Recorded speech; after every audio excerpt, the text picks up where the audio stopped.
Hello അസ്സലാമു അലൈക്കും. അപ്പോൾ ഇന്ന് ഞാൻ കാണിക്കുന്നത് നല്ലൊരു അടിപൊളി സിസ്ലിംഗ് ചിക്കനാണ് കേട്ടോ. അപ്പോൾ ചിക്കൻ സിസ്ലേഴ്സ് എന്ന് പറയുന്ന സാധനമാണ്. അപ്പോൾ ഇത് നമ്മൾ സാധാരണയായിട്ട് റെസ്റ്റോറൻറ്റിൽ പോയിട്ടാണ് കഴിക്കൽ. അപ്പോൾ ഇത് നമുക്ക് വീട്ടിൽ എങ്ങനെയാണ് ഭയങ്കര ടേസ്റ്റിൽ അടിപൊളിയായിട്ട് ഉണ്ടാക്കുക എന്നുള്ളതാണ് ഞാൻ കാണിക്കുന്നത് കേട്ടോ. അപ്പോൾ ഞാനൊരു മിക്സഡായിട്ടുള്ള ഒരു അറബിക് സ്റ്റൈലും ഇന്ത്യൻ സ്റ്റൈലും എല്ലാം കൂടെ കൂട്ടിയിട്ടാണ് കാണിക്കുന്നത്. നല്ല സൂപ്പർ ടേസ്റ്റാണ് കേട്ടോ. ഇത് കഴിച്ചാൽ നമുക്ക് എത്ര കഴിച്ചാലും പൂതി ഇടൂല. നല്ല ടേസ്റ്റി ആയിട്ടുള്ള എന്നാൽ പെട്ടെന്ന് ഉണ്ടാക്കാൻ പറ്റുന്നതുമായിട്ടുള്ള ചിക്കൻ സിസ്ലർ. അപ്പോൾ എൻ്റെ ചാനൽ ആദ്യമായിട്ട് ആരെങ്കിലും കാണുന്നവരുണ്ടെങ്കിൽ ഇതുപോലെ ഒന്ന് സബ്സ്ക്രൈബ് ചെയ്യുക. തൊട്ടടുത്തുള്ള ബെല്ലൈക്കൺ ഒന്ന് ക്ലിക്ക് ചെയ്ത് കൊടുക്കുക. എന്നിട്ട് അതിൽ ഓൾ എന്നുള്ള ഓപ്ഷനും ഒന്ന് ക്ലിക്ക് ചെയ്ത് കൊടുക്കുകയാണെങ്കിൽ ഞാനിടുന്ന വീഡിയോസൊക്കെ പെട്ടെന്ന് തന്നെ നിങ്ങൾക്ക് കിട്ടും കേട്ടോ. അപ്പോൾ അതിന് വേണ്ടിയിട്ട് ഞാനിപ്പോൾ ഇവിടെ ചിക്കനാണ് എടുത്ത് വെച്ചത്. അപ്പോൾ എല്ലില്ലാത്ത ചിക്കൻ ആയിരിക്കണം. ഞാനിപ്പോൾ ഇവിടെ ഈ ചിക്കൻ്റെ ലെഗും തയ്യുമാണ് എടുത്തത്. അപ്പോൾ നിങ്ങൾക്ക് ഇഷ്ടമുള്ള പീസ് ഏതാണെന്ന് വെച്ചാൽ നിങ്ങൾക്ക് ഇഷ്ടമുള്ള പീസ് എടുക്കുക.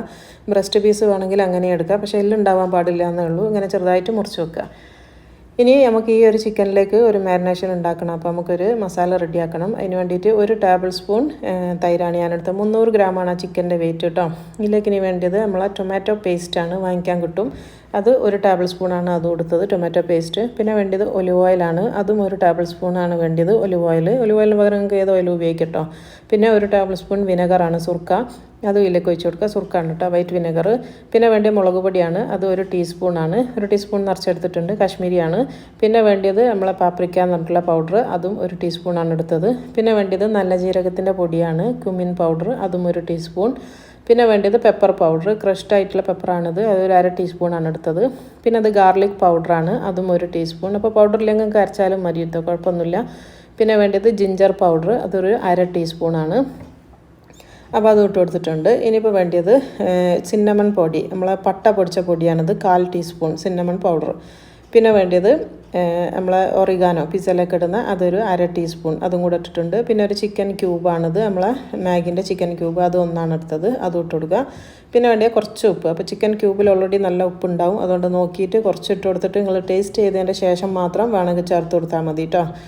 അപ്പോൾ അതും കൂടെ ഇട്ടിട്ടുണ്ട്. ഇനിയിപ്പോൾ ഇതെല്ലാം കൂടെ കൈ കൊണ്ടൊന്ന് നന്നായിട്ടൊന്ന് മിക്സ് ചെയ്ത് കൊടുക്കണം. കാരണം ഈ ഒരു ചിക്കൻ ക്യൂബ് ഉണ്ടല്ലോ, അതിൽ നന്നായിട്ടൊന്ന് മാഷ് ചെയ്ത് ഇതുമായിട്ടൊന്ന് യോജിപ്പിച്ചെടുക്കണം. വേറെ വെള്ളമൊന്നും ചേർക്കാൻ പാടില്ല. ഈ ഒരു രീതിയിൽ തന്നെ തൈരിൻ്റെ ഈ ഒരു ഓയിലും ഉണ്ടല്ലോ, ആ ഒരു രണ്ടും വെച്ചിട്ട് നന്നായിട്ടൊന്ന് ഇത് മിക്സ് ആക്കി എടുക്കുക. അപ്പോൾ ഇത് കണ്ടില്ല, നന്നായിട്ട് മിക്സ് ആക്കിയിട്ടുണ്ട്. ഈ സമയത്ത് നിങ്ങളൊന്ന് ടേസ്റ്റ് ചെയ്ത് നോക്കിയാൽ മതി ഉപ്പ് വേണോ എന്നുള്ളത്. ഇനി ഇതിലേക്ക് ഞാൻ നേരത്തെ കാണിച്ച് വെച്ചിട്ടുള്ള ആ ഒരു ചിക്കൻ ഇതിലേക്ക് ഇട്ട് കൊടുക്കുക. എന്നിട്ട് നന്നായിട്ട് ഈ ഒരു മസാല കോട്ട് ചെയ്യുന്ന രീതിയിൽ എല്ലായിടത്തും ഒന്ന് മിക്സ് ചെയ്ത് വെക്കുക. ഇത് വെക്കൊന്നും വേണ്ട, നമുക്കിത് മാറ്റി വെച്ചിട്ട് ഇനിയിപ്പോൾ ഇതിൻ്റെ സോസ് ഉണ്ടാക്കാൻ വേണ്ടി നിൽക്കാം. ഇനിയിപ്പോൾ നമ്മൾ വൈറ്റ് സോസാണ് ഉണ്ടാക്കാൻ വേണ്ടി പോകുന്നത്. അപ്പോൾ ഈ ചിക്കൻ അവിടെ മാറ്റി വെക്കുക. എന്നിട്ട് നമുക്ക് വൈറ്റ് സോസ് ഉണ്ടാക്കാൻ വേണ്ടിയിട്ട് ഏതെങ്കിലും ഒരു പാനോ അല്ലെങ്കിൽ പാത്രമോ എന്താണെന്ന് വെച്ചാൽ നമുക്കത് വെച്ച് കൊടുക്കുക. ഞാനിപ്പോൾ അങ്ങനത്തെ ഒരു ചെമ്പാണ് വെച്ചത്, അത് വെച്ച് കൊടുത്തിട്ടുണ്ട്. ഇതിലേക്ക് ഒരു 2 ടേബിൾ സ്പൂൺ, 2-2.5 ഉണ്ടാവും, 2.5 ടേബിൾ സ്പൂൺ ഉണ്ടാവും ബട്ടർ എടുത്തിട്ടുണ്ട്, അൺസോൾട്ടഡ് ബട്ടറാണ്. അതൊന്ന് മെൽറ്റ് ചെയ്യുക. അപ്പോൾ മെൽറ്റ് ആയി കഴിഞ്ഞാൽ ഒരു 2 ടേബിൾ സ്പൂൺ തന്നെയാണ് മൈദ എടുത്തത്. മറ്റേത് 2.5 ആണ്, ബട്ടർ 2.5 ആണെങ്കിൽ ഇത് 2 ടേബിൾ സ്പൂൺ കേട്ടോ. കുറച്ചിട്ടാണ് മൈദ എടുക്കേണ്ടത്. അപ്പോൾ 2 ടേബിൾ സ്പൂൺ മൈദ ഇട്ടിട്ട് ചെറിയ തീയിലാക്കിയിട്ട് വേണം ഇതൊന്ന് ഫ്രൈ ആക്കി എടുക്കാൻ കേട്ടോ. ഒന്ന് സോട്ട് ചെയ്തെടുക്കുക, ഫ്രൈ അല്ല, ഒന്ന് സോട്ട് ചെയ്തെടുക്കുക. അപ്പോൾ ഇതിങ്ങനെ ഒരു വെള്ള കളറിൽ പതഞ്ഞ് പൊങ്ങണ വരെയാണ് ഇതിൻ്റെ ഒരു പാകം എന്ന് പറയുന്നത്. ചെറിയ തീ ആയിരിക്കണം, തീ കൂട്ടിപ്പോകാൻ പാടില്ല, ചെറിയ തീയിൽ. അപ്പം മൈദൻ്റെ കളർ മാറാൻ പാടില്ല, ഒരു വൈറ്റ് കളറിൽ ഇങ്ങനെ പത വരും. ഇതിപ്പോൾ കണ്ടില്ല, ഇങ്ങനെ ഇതാണ് ഇതിൻ്റെ ഒരു പാകം. ഇനി ഇതിലേക്ക് ഒരു 1/2 കപ്പ് പാൽ ഞാനിവിടെ എടുത്ത് വെച്ചിട്ടുണ്ട്, അരല്ല ഒരു 3/4 കപ്പിൻ്റെ അടുത്തുണ്ട്. അപ്പോൾ അത് കുറേശ്ശെ ചേർത്തിട്ട് നമുക്കിതിൻ്റെ ഒരു കട്ടി നോക്കുക, കട്ടല്ലാണ്ട് ഇളക്കിയെടുക്കുക. അപ്പോൾ അങ്ങനെ കുറേശ്ശെ ചേർക്കുന്ന സമയത്ത് അതിങ്ങനെ കട്ടിയായി വരും. അപ്പോൾ പിന്നെയും കുറേശ്ശെ ചേർത്ത് കൊടുക്കുക. അങ്ങനെയാണ് ഇതിൻ്റെ ഒരു പാകം എന്ന് പറയുന്നത്. അപ്പോൾ പാലിൻ്റെ കണക്ക് എന്ന് പറഞ്ഞാൽ ഇതിൻ്റെ ഒരു സോസ് ആവുന്ന വരെയാണ് കണക്ക് കേട്ടോ. അപ്പോൾ ഇതൊരു 3/4 കപ്പ് എടുത്തിട്ടുണ്ട്, അത് മുഴുവനായിട്ട് പൊഴിച്ച് എന്നിട്ട് കട്ടല്ലാണ്ട് ഇളക്കുക. വിസ്കൊക്കെ ഉണ്ടെങ്കിൽ പെട്ടെന്ന് തന്നെ ഇത് ആയി കിട്ടും കേട്ടോ. ഞാനിപ്പോൾ ഒരു സ്പാച്ചിൽ വെച്ചിട്ടാണ് ഇങ്ങനെ ചെയ്യുന്നത്. കട്ടല്ലാണ്ട് ഇളക്കി എടുക്കുക, അതൊരു കട്ടിയാകുന്ന വരെ ഒന്ന് ഇളക്കി കൊടുക്കുക. അപ്പോൾ ഞാനിപ്പോൾ ഇത് പോരാ, അപ്പോൾ ഇതിപ്പോൾ നല്ല കട്ടിയായി പോയിട്ടുണ്ട്. അപ്പോൾ ഞാനൊരു 1/4 കപ്പും കൂടെ പാലെടുത്തിട്ടുണ്ട്, അതും കൂടെ ഒഴിച്ച് കൊടുക്കുക. അപ്പോൾ മൊത്തം ഞാൻ 1 കപ്പ് പാലാണ് ഇപ്പോൾ ഇതിലേക്ക് ഇട്ടത് കേട്ടോ. 1 കപ്പ് പാലും 2 ടേബിൾ സ്പൂൺ മൈദയും ഒരു 2.5 ടേബിൾ സ്പൂൺ ബട്ടറുമാണിത്. എന്നിട്ട് നന്നായിട്ടൊന്ന് സോസ് ഒന്ന് നല്ല ഒരു കട്ടിയാകുന്ന വരെ ഒന്ന് വെയിറ്റ് ചെയ്യാം. ഇപ്പോൾ ഇതാ റെഡി ആയിട്ടുണ്ട്, ഇതിൻ്റെ കട്ടയൊക്കെ പോയിട്ടുണ്ട്. ഇതാണ് ഇതിൻ്റെ ഒരു പാകം കേട്ടോ. ഇങ്ങനെ ഒഴിക്കാൻ പറ്റുന്ന ഒരു പാകം, കാരണം ഇത് തണുക്കുന്ന സമയത്ത് ഒന്നും കൂടെ കട്ടിയാവും. അപ്പോൾ ഇത് റെഡി ആയിട്ടുണ്ട്.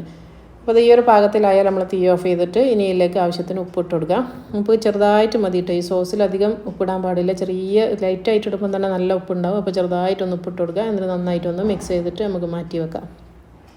അപ്പോൾ നമ്മളെ സോസ് ഇവിടെ റെഡി ആയിട്ടുണ്ട്, വൈറ്റ് സോസ് മാറ്റി വെച്ചത് ബഷാമിൽ എന്ന് പറഞ്ഞിട്ടുള്ള സോസാണ് ഇത് കേട്ടോ. ഇനിയിപ്പോൾ ഞാൻ വേറൊരു പാൻ വെച്ചിട്ടുണ്ട്. ആ പാനിലേക്ക് ഒരു സ്പൂൺ, ഒരു ടേബിൾ സ്പൂണൊക്കെ മതി ഓയിൽ വെച്ച് കൊടുക്കുക. ഞാനിവിടെ ഒലിവ് ഓയിൽ തന്നെയാണ് എടുത്തത്.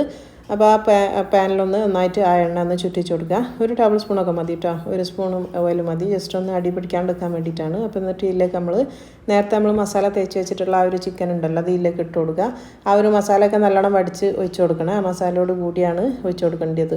ഇനി ഇത് നന്നായിട്ടൊന്ന് പരത്തി വെച്ച് കൊടുക്കുക കേട്ടോ, ഒന്ന് സ്പ്രെഡ് ചെയ്ത് നല്ലോണം ഒന്ന് പരത്തി വെച്ച് കൊടുക്കുക. പിന്നെ ചെറിയതാക്കി ഈ ചിക്കൻ മുറിച്ചതുകൊണ്ടും അതേപോലെ തന്നെ ബോൺലെസ് ആയതുകൊണ്ടൊക്കെ തന്നെ പെട്ടെന്ന് വെന്ത് കിട്ടും.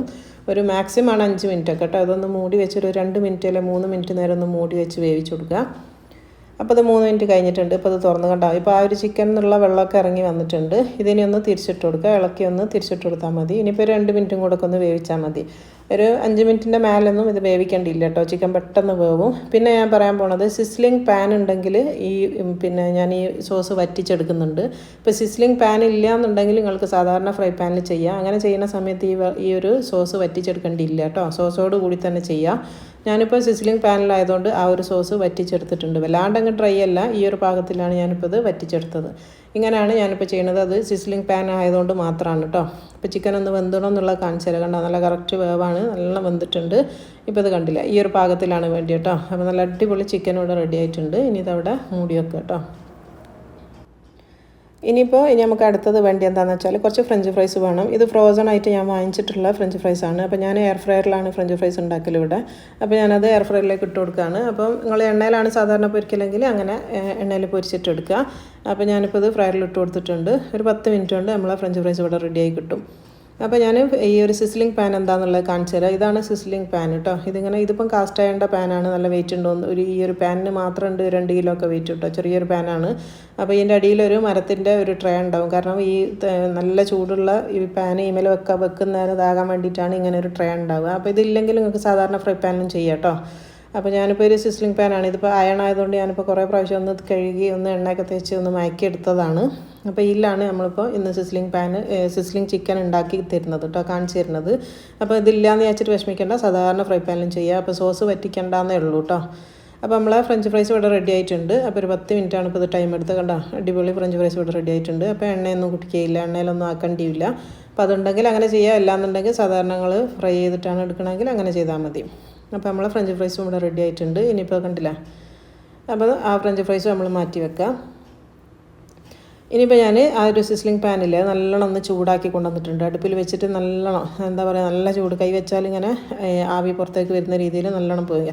ഇനി ഈ സമയത്ത് ഞാനിപ്പോൾ ഫ്രഞ്ച് ഫ്രൈസ് ആണ് ഇടുന്നത്. നിങ്ങൾക്ക് ഇങ്ങനെ ഇന്ന് പുക വരണം എന്നുണ്ടെങ്കിൽ ഇതിൻ്റെ അടിയിൽ ഒരു ക്യാബേജിൻ്റെ ഇല വേണമെങ്കിൽ വെച്ച് കൊടുക്കാം കേട്ടോ. അങ്ങനെ വെച്ച് കഴിഞ്ഞാലാണ് ആ ഒരു പുക വരിക. അപ്പോൾ ഞാനിപ്പോൾ ക്യാബേജിൻ്റെ ഇല ഒന്നും വെക്കുന്നില്ല, അപ്പം പുകയൊന്നും വരുത്തിക്കുന്നില്ല കേട്ടോ. നിങ്ങൾക്ക് വേണമെങ്കിൽ അങ്ങനെ ക്യാബേജിൻ്റെ ഇല വെച്ച് കൊടുത്താൽ മതി. അപ്പോൾ ഇങ്ങനെ ചെറുതായിട്ടൊരു പുക വരും. ഇനി ഇതിൻ്റെ മേലെ ഫ്രഞ്ച് ഫ്രൈസിൻ്റെ മേലാണ് ഞാനിപ്പോൾ ചിക്കൻ ഇട്ട് കൊടുക്കുന്നത്. അപ്പോൾ ആ ചിക്കൻ ഇടുമ്പോൾ തന്നെ നിങ്ങൾക്ക് ഇങ്ങനെ ഈ ചിക്കൻ മൊരീനൊരു ശബ്ദം വരും. കാരണം അടിയിലുള്ള തവ നല്ല ചൂട് ആണ് ഉള്ളത്, ഈ പാന് നല്ല ചൂടിലാണുള്ളത്. അപ്പോൾ നല്ലൊരു ശബ്ദം ഉണ്ടാവും ഇത് ഇടുന്ന സമയത്ത്. അതാണ് ഇതിൻ്റെ ഒരു പാകം എന്ന് പറയുന്നത് കേട്ടോ. നല്ല ചൂടാക്കണം, നല്ല വെട്ടി തിളക്കണം എന്നൊക്കെ പറഞ്ഞ പോലെ അത്രയും ചൂടുള്ള തവയായിരിക്കണം കേട്ടോ.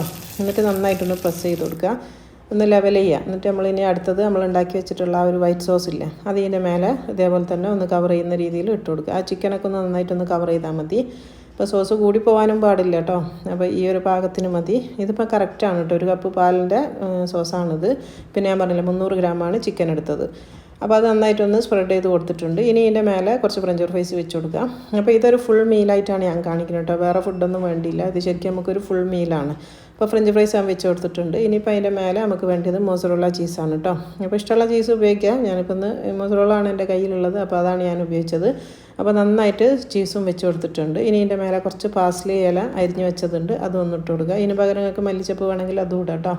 ഇനി ഈ തവ ഒന്നും കൂടെ അടുപ്പിൽ വെച്ചിട്ട് ഒരു 2 മിനിറ്റ് നേരം ഒന്ന് ചെറിയ തീയാക്കി വെച്ചിട്ട് ഒന്നും കൂടെ ഒന്ന് ചൂടാക്കി എടുക്കുക. അപ്പോഴാണ് ഈ ഒരു ചീസ് ഒന്ന് മെൽറ്റായി കിട്ടുക കേട്ടോ. നിങ്ങൾക്ക് വേണമെങ്കിൽ ഓവനിൽ വെച്ചിട്ടും വേണമെങ്കിൽ മെൽറ്റ് ചെയ്യാം.